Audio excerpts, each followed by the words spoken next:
இல்லை, இன்னும் இது வரைக்கும் நாங்கள் போஸ்ட்மார்ட்டம் ரிப்போர்ட்ஸ் கொடுத்துருக்கோம். ஸோ இது வரைக்கும் எங்களுக்கு வரல. இது சிபிஐக்கு போகணும்னு சொல்லிட்டு இருக்கோம், இன்னும் ட்ரான்ஸ்ஃபர் பண்ணலை. ஈஸியான இந்த விஷயம் சிபிஐக்கு ட்ரான்ஸ்ஃபர் பண்ணலாம், ஏன் அதை இன்னும் பண்ணாமல் இருக்காங்க எங்களுக்கு தெரியல. ஸோ பல விஷயங்கள் இருக்குது.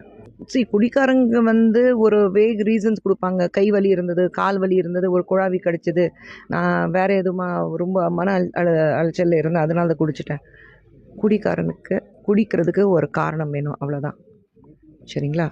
ஒரு பையன் சொல்கிறான், நான் குடிக்கல, என் ஃப்ரெண்ட்ஸ் என் வாயில் ஊற்றிட்டாங்க. அதான் கேட்டேன், கழுத்தில் கத்தி வச்சுட்டு வாயில் ஊற்றுனாங்க அவனுக்கு. ஸோ இந்த மாதிரி குடிக்கணும்னு முடிவு பண்ணிட்டாக்கா அதுக்கு 1000 காரணங்கள் தேடலாம். சரிங்களா? ஆனால் என்னுடைய கேள்வி ஒன்று தான், இந்த மாதிரி கள்ளச்சாரம் ஏன் ஈஸியாக அவைலபிள் இருக்குது? 61 பேர் செத்துருக்காங்க, 160 பேர் இதை குடிச்சிருக்காங்க, 96 லிட்டர். ஸோ 96 லிட்டர் நீ சப்ளை பண்ணுறேன்னா